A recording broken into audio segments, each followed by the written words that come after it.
This evening, we have a special tribute to an American wine legend who is celebrating his 97th birthday this month, Hubert Opici.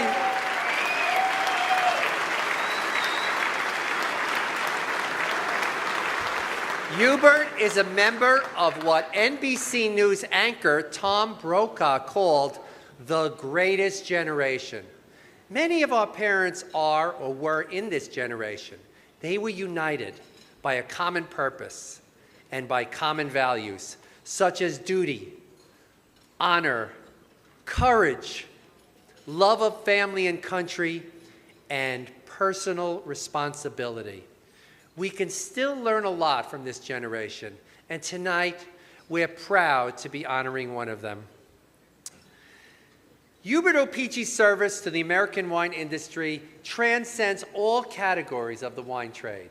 He's been a successful brand owner, a distributor, and an importer.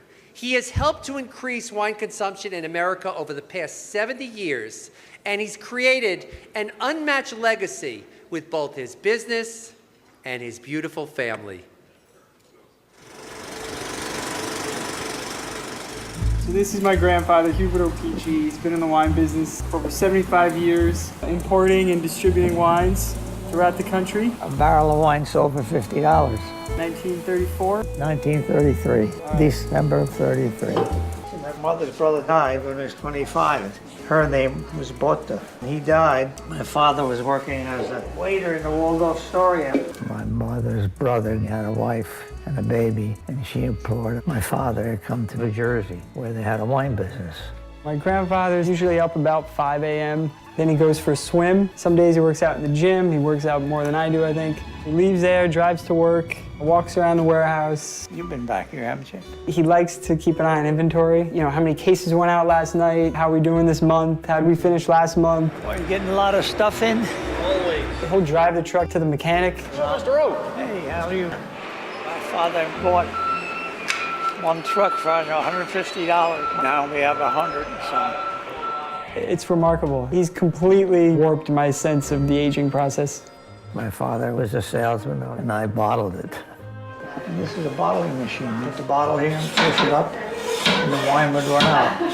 So my father, I went around with him. Start out at 9 o'clock in the morning, come home 2 in the morning. It's astonishing how much wine they buy. And you couldn't give it away 50 years ago. It was all whiskey. He had a lot of wines. The World War started, and of course the product from Europe, there was none coming in because of the war.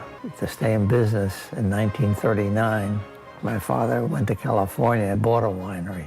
Cucamonga. In Indian, that means the place of many waters.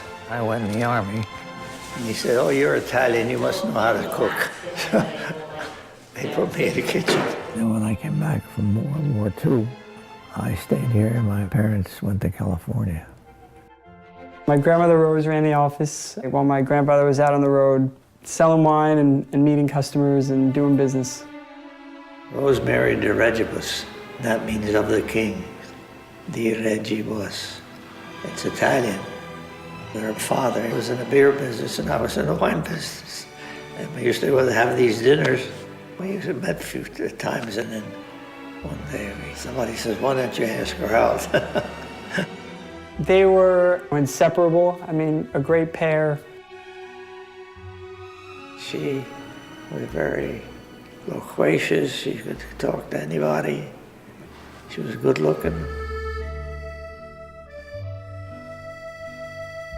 I guess really the only thing I could say he maybe is more passionate about than the business would be his family. I mean, family and business, it was always kind of intertwined. There's only, I think, 4% stay in business more than 4 generations, like we are. That's my granddaughter. Did you see this? One of the big things that you see less today that he built the business on was his relationship with our customers.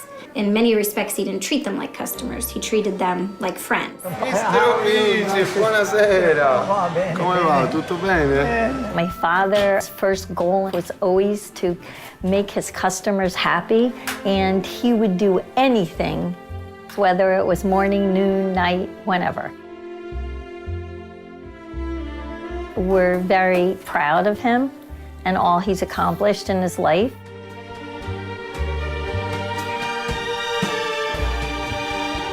I don't know, they tell me we have almost 500 employees, so I think we're going to grow.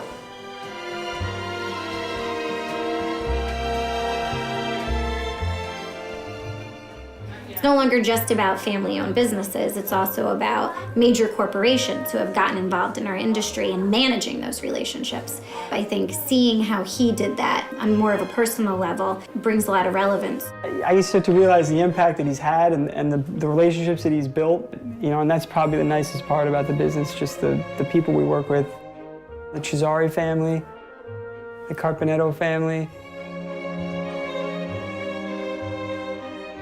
Mr. and Mrs. Mondavi, they came over, they were in our backyard, and I mean, I'm 13 years old, and even I know who Robert Mondavi is. I mean, this was like a big deal. You know, I still go out every night and eat. Stai tranquillo. Come stai? Come va, tutto bene? It's always a pleasure to see you. We know each other maybe more than 20 years. A great, great, great person and great friend. How would you describe yourself? A poor boy that made good.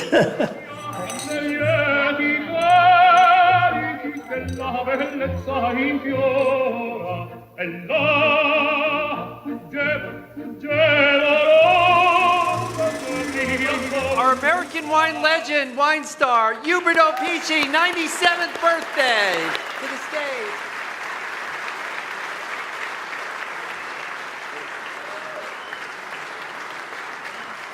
This is a occasion for me that I never dreamt in my life that I'd be here. At any event, tonight I'm just going to say a few words. I would like to thank you and Adam Strom and the Wine Enthusiast for all this honor. And I'd also would like to thank all of you who have made our great industry a success. And I would like to talk about my family here. This is the future of the company. Where there's one missing. Don's here. Thank you. And they're going to be the fourth generation of the business, and they're doing very well. Amen. Bravo. Salute. Salute.